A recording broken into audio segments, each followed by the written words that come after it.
At 11:47 p.m. on March 14, 1944, Sergeant William Bill Hartley crouched in a bombed-out factory basement outside Cassino, Italy, staring at what his officers called the stupidest weapon modification they'd ever seen. He'd wrapped oil-soaked rags around 6 crossbow bolts, sealed them with pine resin, and rigged a crude ignition mechanism using match heads and friction strips. The officers laughed. The other sergeants shook their heads. One lieutenant actually ordered him to disassemble the contraption before he burned himself to death. In less than 3 hours, Hartley would use that mocked fire arrow crossbow to incinerate 7 German officers in their command post, destroy their communication equipment, and create enough chaos to allow 23 trapped American soldiers to escape a kill zone where they'd been pinned down for 6 days. The Germans would call it Hellenfeuer, or Hellfire.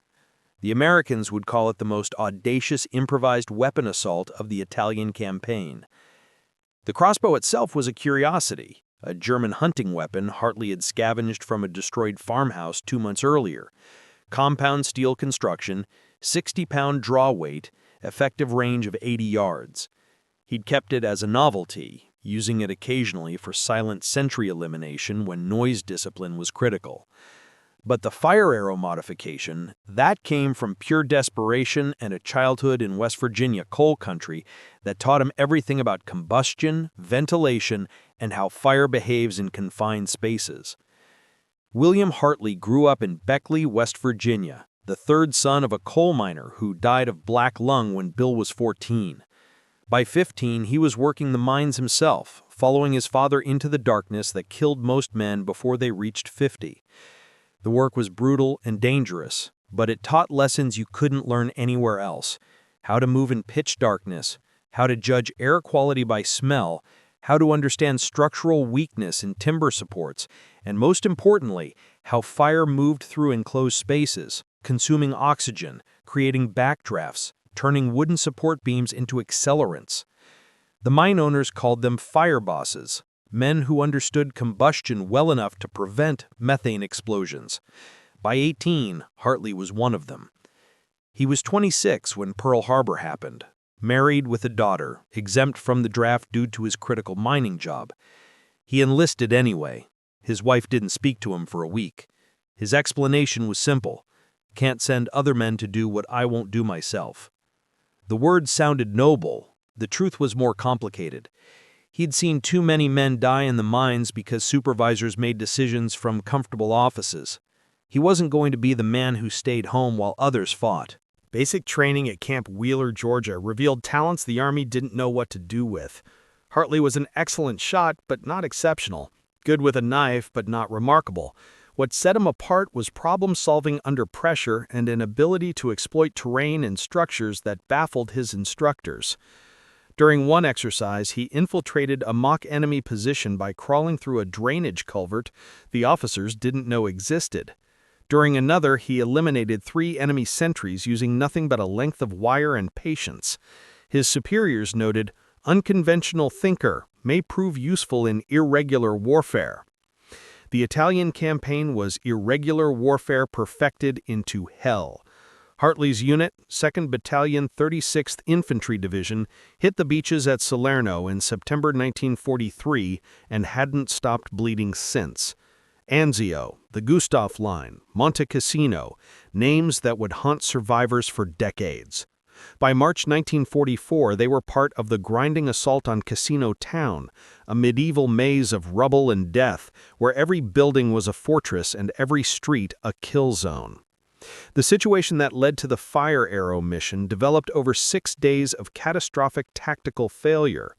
On March 8, Captain James Morrison led a 2-squad patrol, 23 men total, into the industrial sector east of Cassino to gather intelligence on German artillery positions. The mission briefing estimated light enemy presence. Intelligence was wrong. Morrison's men walked into a reinforced German defensive position, roughly 60 soldiers from the 1st Fallschirmjäger Division, elite paratroopers who'd turned a cluster of factory buildings into an interlocking fortress. The American patrol took casualties immediately.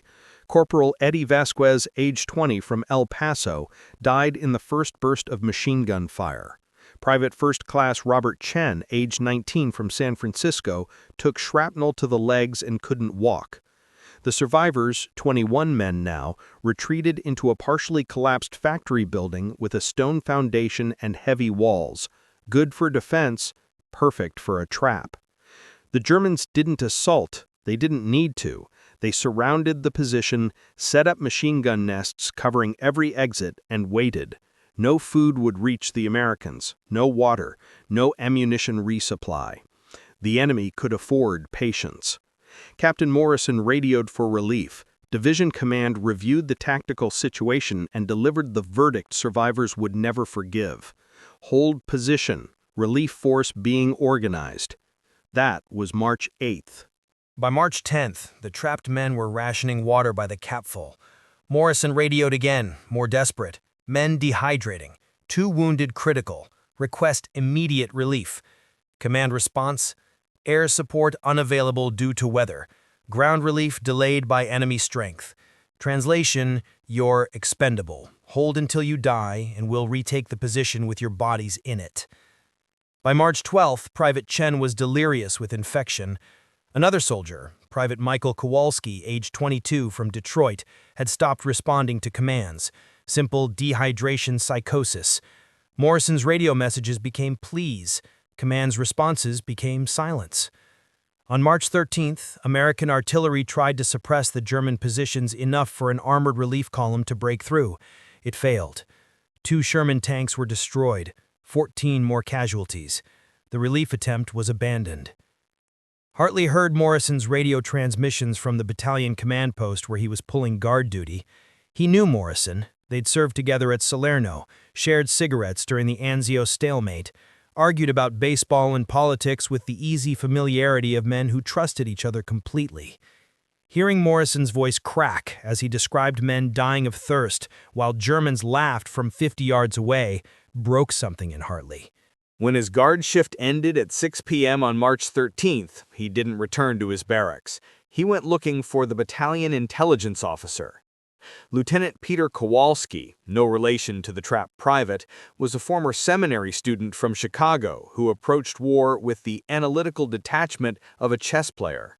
When Hartley found him at 7:30 p.m., Kowalski was studying aerial photographs and shaking his head. "The German position is too strong," Kowalski said without preamble.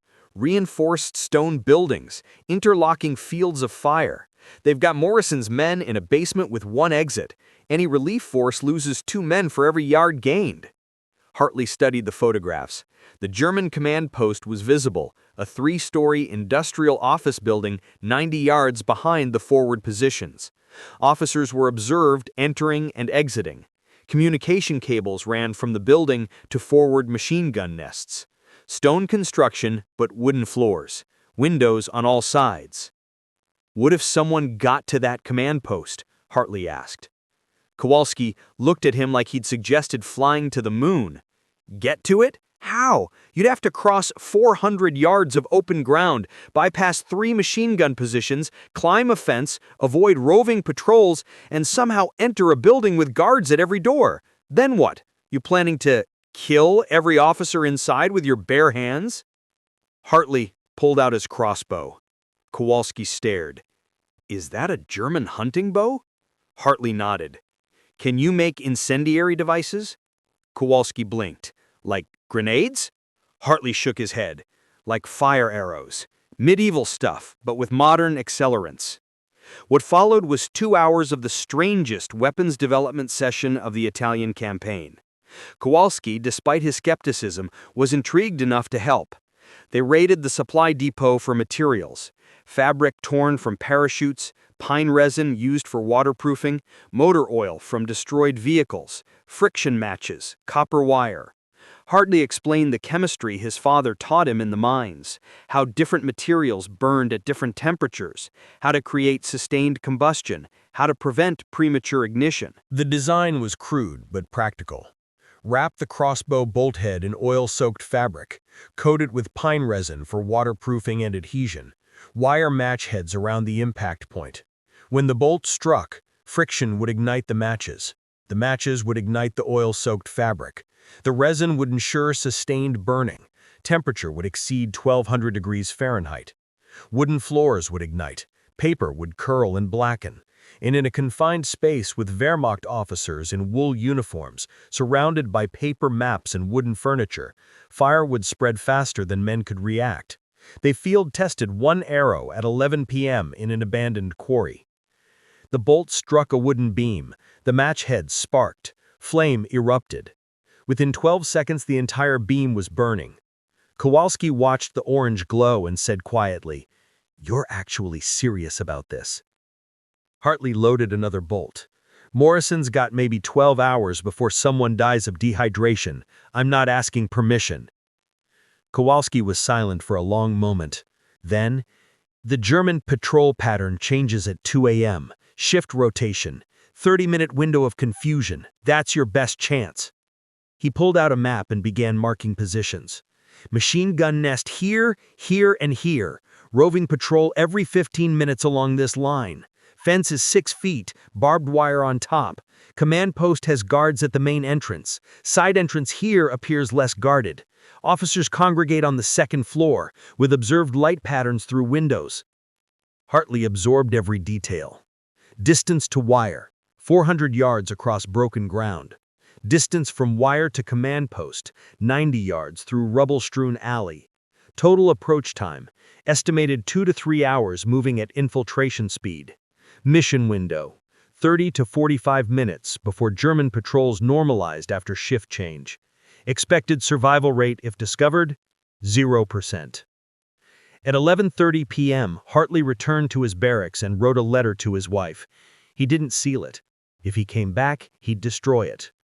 He checked his gear with mechanical precision: wire cutters, combat knife, canteen, compass, 6 fire arrows wrapped in cloth to prevent damage, the crossbow, morphine syrette in case of capture. He'd heard what the SS did to saboteurs. At 11:45 p.m., he left camp through a gap in the perimeter fence he'd discovered weeks earlier. Nobody saw him go. The night was cold, temperature around 38 degrees Fahrenheit, with intermittent clouds obscuring a half moon. Hartley moved through the rubble of outer casino like a ghost, using bomb craters for concealment, timing his movements between moonlight and shadow. The ruins smelled of death, unrecovered bodies decomposing in collapsed buildings, mixed with cordite, smoke, and the peculiar metallic scent of blood-soaked earth. Every step required calculation. Broken glass would crunch, loose rubble would shift, movement would draw eyes. He covered the first 200 yards in 40 minutes, reaching the edge of German-controlled territory at 12:25 a.m. Here, the approach became lethal. Open ground stretched ahead, a former parking lot now cratered by artillery but offering minimal concealment. German flares rose periodically, turning night to day for 30 seconds at a time. Machine gun positions were visible as darker shadows against ruined walls. Searchlights swept random patterns, unpredictable and thorough. Hartley went to ground, literally. He lay flat and began crawling, using a shallow drainage ditch that ran roughly parallel to his route. The ditch was 8 inches deep, barely enough to conceal a prone man, but sufficient if he moved during darkness and froze when light came. The frozen mud soaked through his uniform within minutes. His hands went numb within 10. But the cold was an advantage. It suppressed his body heat signature, made his breath less visible, kept him alert through discomfort. At 12:50 a.m., a German patrol passed within 12 feet. 2 soldiers talking in low voices about food and women, the eternal soldier's conversation. Hartley pressed his face into the mud and stopped breathing. Boots crunched gravel. One soldier paused less than 6 feet away. Hartley could smell cigarette smoke. The soldier said something in German. Hartley didn't speak the language but recognized the tone. Observation, not alarm. A rabbit. A shell fragment shifting. The soldier moved on. Hartley waited 3 full minutes before resuming movement. The barbed wire fence appeared at 1:15 a.m., a dark line against slightly lighter sky. 6 feet tall with 3 strands of wire across the top, anchored to posts every 10 feet. The wire was new, recently installed based on lack of rust. Germans were thorough. Hartley pulled out his wire cutters and began the painstaking process of creating a gap. Cut too quickly, and the wire would snap with an audible twang. Cut too slowly, and dawn would catch him exposed. He worked each strand with patience his father taught him underground. Small cuts, pressure relief, controlled separation. 20 minutes, and he had a gap large enough to crawl through. He slipped the cutters back in his belt and began threading his body through the opening, the crossbow and arrows wrapped across his back. The wire snagged his jacket. He froze, worked the fabric free, continued. His left hand scraped across a barb, drawing blood.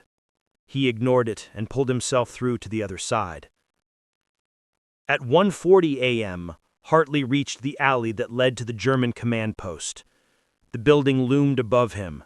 3 stories of industrial architecture built when Casino was a manufacturing town, before it became a slaughterhouse. Light strode in second-floor windows. Shadows moved against drawn curtains. Officers reviewing maps, planning tomorrow's killing. Ground floor showed minimal activity. Side entrance was guarded by a single soldier, smoking, his rifle leaning against the wall, the universal posture of the bored sentry. Hartley assembled the crossbow in shadow, hands working by feel. Bolt loaded into channel, string drawn and locked. He selected the first fire arrow, unwrapped it carefully, examined the match head arrangement by moonlight. Everything had to work perfectly. Once. There were no practice shots in combat. The second-floor windows were 25 feet up, roughly 35 yards from his position, within crossbow range. The windows were closed, but the glass was thin, pre-war commercial grade. The bolt would penetrate. Inside would be wooden floors, paper maps, wool uniforms, and probably a kerosene lamp or two. Everything needed to turn the room into an inferno. At 1:47 a.m., the guard below lit another cigarette. The flare of his lighter illuminated his face for 2 seconds. Young, maybe 19, looking tired and cold. Hartley felt a strange sympathy. This kid didn't choose to be here any more than Morrison's trapped men did. War put them on opposite sides of weapons. But the kid wasn't the target. The officers upstairs were. Hartley raised the crossbow, sighted through the crude notch mechanism, compensated for the upward angle and distance. His breath steadied. His hands were cold but steady. Everything his father taught him about making hard decisions underground crystallized in this moment. You do what needs doing, no hesitation, no second guessing, because hesitation kills everyone. He squeezed the trigger at 1:48 a.m. The crossbow string released with a soft twang, barely audible over ambient night sounds. The bolt flew, 3 seconds of flight time. The bolt struck the second-floor window. Glass shattered. The match heads ignited on impact.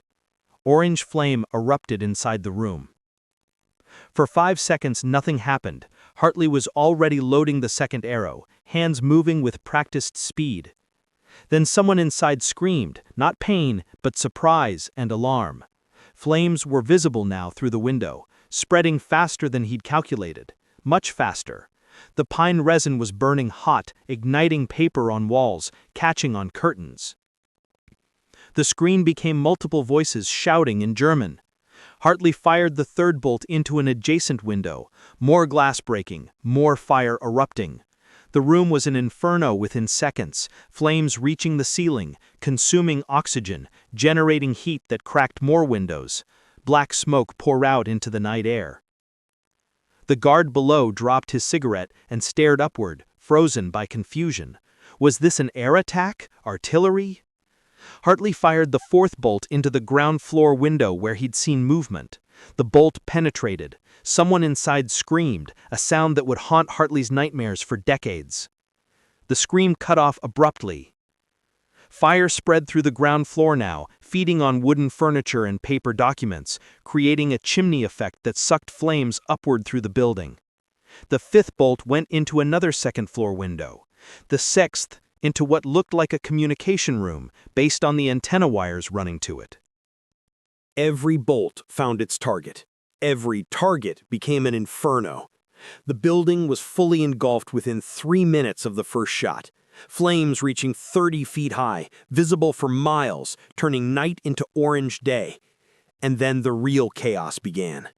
German soldiers poured from nearby positions, not understanding what was happening, shouting orders that contradicted each other.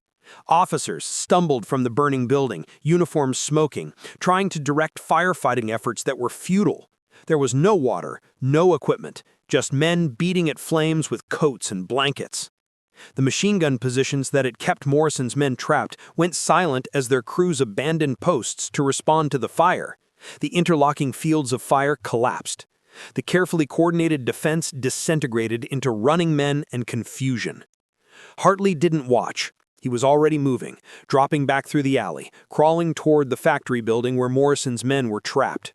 He reached their position at 2:05 a.m., hammered on the steel door in the agreed-upon pattern. 3 fast, 2 slow, 3 fast. The door cracked open. Sergeant Eddie Malone's face appeared, gaunt from dehydration, eyes wide with disbelief. "Hartley? What the hell?" "Move now," Hartley whispered. "Germans are distracted. You've got maybe 5 minutes." Morrison appeared, skeletal thin, uniform hanging loose. "How?" He saw the flames reflected in Hartley's eyes and understood. "Jesus Christ! You attacked their command post?" "Burned it. 7 officers dead, maybe more. Machine gun crews abandoned positions. Route back is clear if you move right now." The 21 survivors stumbled from their prison. Private Chin was unconscious, carried by 2 stronger men. Private Kowalski was barely responsive, supported between 2 others. They moved like zombies, dehydrated, exhausted, beyond rational thought, but motivated by pure survival instinct. The escape route Hartley had infiltrated through was impassable for 21 exhausted men. He led them instead through the rubble to the west, using the fire's glow as both distraction and navigation aid. German soldiers were still rushing toward the burning command post. Nobody was watching the perimeter. Nobody expected an escape attempt during their own catastrophe. They covered 200 yards before the first German officer realized what was happening and screamed orders. Machine gun fire erupted, but it was poorly aimed. The gunners were disoriented, firing at shadows, hitting rubble. Hartley pushed the group into a collapsed building that offered cover. "Stay down. Don't return fire. Let them waste ammunition." The Germans fired for 2 minutes, hitting nothing. Hartley used the noise to move the group another 50 yards during the confusion. One of Morrison's sergeants whispered, "You're crazy, Hartley. Brilliant, but absolutely crazy." They reached American lines at 2:47 a.m., stumbling through the perimeter into the arms of stunned sentries who had been watching the fire and wondering what the hell had happened. Morrison collapsed immediately, unconscious before he hit the ground. Chen was rushed to medical. He'd survive but lose the leg. Kowalski would spend 3 weeks recovering from dehydration psychosis. Hartley stood in the aid station at 3:15 a.m., watching medics work on the rescued men, feeling the adrenaline drain and exhaustion replace it. His hands were shaking. His uniform was caked with frozen mud and blood from a dozen small cuts he hadn't noticed. The intelligence officer, Kowalski, appeared with a cup of coffee. 7 dead officers confirmed by a radio intercept. The building is still burning.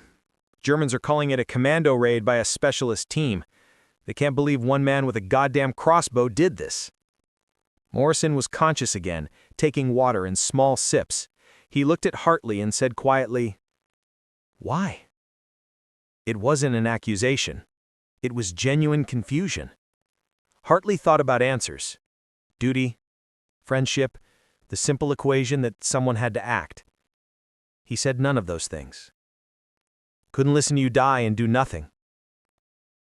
The immediate aftermath was bureaucratic chaos. The battalion commander wanted to court-martial Hartley for leaving his post without orders. The division commander wanted to give him a medal for saving 21 men and destroying a German command node. The intelligence section wanted to document his methods for potential replication. The OSS sent an observer who spent 2 hours interviewing Hartley about improvised incendiary devices. Witness statements were filed within 48 hours. Morrison wrote, "Sergeant Hartley conducted a solo infiltration mission under impossible odds and executed an assault that achieved complete tactical surprise. His actions directly resulted in the survival of 21 American soldiers who would otherwise have died in captivity." 15 other soldiers provided similar statements. German radio traffic, intercepted and translated, confirmed 7 officer deaths, including a battalion commander, with the command post and all its communication equipment destroyed. Hartley was recommended for the Distinguished Service Cross. The award was downgraded to a Silver Star due to the irregular nature of the mission authorization. He received it 3 weeks later in a brief ceremony where the division commander shook his hand and said, "Don't ever do anything that stupid again." Hartley promised nothing. The freed prisoners had varied fates. Captain Morrison returned to duty within a week, led his company through the remainder of the Italian campaign, and survived the war. He returned to his law practice in Pennsylvania and named his son William after Hartley. Private Chen lost his leg but survived, returned to San Francisco, married his high school sweetheart, and raised 4 children. He kept Hartley's photograph on his desk for the rest of his life. Private Kowalski recovered from dehydration psychosis, returned to Detroit, worked in the auto factories, and attended every 36th Infantry Division reunion until his death in 1987. The mission's impact extended beyond the individual men saved. Army intelligence documented Hartley's improvised incendiary technique. OSS field manuals added sections on expedient fire weapons. 3 similar missions were attempted in subsequent months. 2 succeeded. 1 failed when the infiltrator was discovered before reaching his target. The Germans, for their part, reinforced command post security throughout their Italian positions, added fire suppression equipment, and issued orders against wooden construction in tactical headquarters. Hartley survived the war. He fought through the rest of the Italian campaign, crossed into southern France during Operation Dragoon, and entered Germany in early 1945. He was in Bavaria when the war ended, age 29, somehow still alive when so many weren't. He returned to Beckley in July 1945, walked into his house, picked up his daughter, who didn't recognize him, and held her for an hour without speaking. He didn't return to the mines. The war had shown him enough darkness. He used his GI Bill to learn carpentry and opened a small furniture shop that specialized in custom cabinets. The work was honest, quiet, creative in ways that mining never was. He rarely spoke about the war. When neighbors asked, he'd deflect, did what everyone did, nothing special. But every March 14th, his phone rang. Morrison calling from Pennsylvania. Chen calling from San Francisco. Kowalski calling from Detroit. Other voices, men who'd been in that factory basement, watching their friends die of thirst until fire lit the night and salvation appeared in the form of a West Virginia coal miner with a medieval weapon and no respect for probability. Hartley died in 1983, age 67, of heart failure. The funeral in Beckley drew more than 200 people. Morrison traveled from Pennsylvania to deliver the eulogy. Chen came in a wheelchair from California. Kowalski's son attended. His father had died the year before, but made his son promise to represent him. 15 other men from the 36th Infantry Division attended, old soldiers in their 60s, standing in the cold rain to honor the man who proved that impossible was just another word for difficult. Morrison's eulogy was simple. Bill Hartley taught me that courage isn't the absence of fear. It's the decision that something else matters more. In his case, it was simple. He couldn't let us die. That choice saved 21 lives. It saved mine. He went home after the war, built furniture, raised a family, and never once claimed to be a hero. But heroes are defined by actions, not words. And Bill's actions spoke clearly enough. The rescued prisoners created a legacy of quiet gratitude. Chen's children learned their father's survival story and understood why he kept that photograph on his desk. Morrison's son, William, became a firefighter, drawn to emergency service by stories of desperate rescue. Kowalski's grandson wrote a college thesis on improvised tactics in World War II, using his grandfather's experience as primary source material. Military historians have analyzed Hartley's mission in the decades since. The consensus: it was tactically reckless, strategically unnecessary, and succeeded only through a combination of skill, desperation, and extraordinary luck. A similar mission attempted by special forces under controlled conditions had a projected success rate of approximately 15%. Hartley succeeded where trained commandos might have failed, because he didn't approach it as a military operation. He approached it as a mining problem. Identify the structural weakness, exploit it with available tools, and don't overthink the solution. The fire arrow crossbow itself exists now in the 36th Infantry Division Museum in Texas, preserved behind glass alongside Hartley's Silver Star citation and photographs of the burned German command post taken after Cassino's capture. Visitors often ask if the story is real. Museum docents point to the witness statements, the after-action reports, the German radio intercepts, the testimony of 21 men who were hours from death until a man they barely knew decided their lives were worth his. Modern military doctrine includes sections on improvised weapons and expedient tactics, influenced in part by missions like Hartley's. Special forces train on historical examples of successful desperate actions. The lesson isn't to encourage reckless heroism, it's to understand that sometimes the impossible becomes possible when someone refuses to accept that designation. The fire that lit the night over Cassino on March 14, 1944, burned for 4 hours. By dawn, the German command post was a blackened shell. The communication network that coordinated the defense of that sector was destroyed. The psychological impact on German troops, knowing that a single infiltrator had penetrated their defenses and executed such a devastating attack, was profound. But the real impact was measured in simpler terms. 21 men who should have died didn't. They went home. They raised families. They lived full lives made possible by one man's refusal to accept their death as inevitable. William Hartley never considered himself extraordinary. He saw a problem, identified a solution, and executed it with the tools and knowledge available to him. The fact that a solution involved medieval weapons and improvised incendiaries in the middle of the 20th century's most mechanized war was to him simply pragmatic. His legacy isn't preserved in grand monuments or lengthy histories. It's preserved in the descendants of the men he saved. Children, grandchildren, great-grandchildren who exist because a West Virginia coal miner looked at an impossible situation and decided that impossible was negotiable. The story of Bill Hartley and his fire arrow crossbow serves as a reminder that warfare, for all its technology and doctrine, ultimately comes down to individual human decisions. One man's choice to act when action seemed futile. One man's willingness to risk everything when the safe choice was to do nothing. History remembers the great generals, the massive battles, the turning points of nations. But wars are also decided in moments like Hartley's, small actions with outsized consequences, desperate gambles that succeed against all probability, individual courage that changes outcomes for dozens, hundreds, or thousands of others. As Morrison said in his eulogy, Bill Hartley proved that one person, properly motivated and willing to take action, could accomplish what entire units could not because he was superhuman, but because he refused to accept defeat as inevitable. That lesson, that refusal to surrender to circumstance, remains relevant long after the fire arrow crossbow was placed behind museum glass.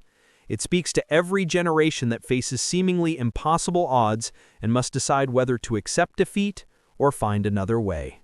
If you found this story of desperate innovation and impossible odds compelling, please like this video. Subscribe to stay connected with these untold histories of ordinary people who accomplished extraordinary things. Leave a comment telling us where you're watching from. Thank you for keeping these stories alive.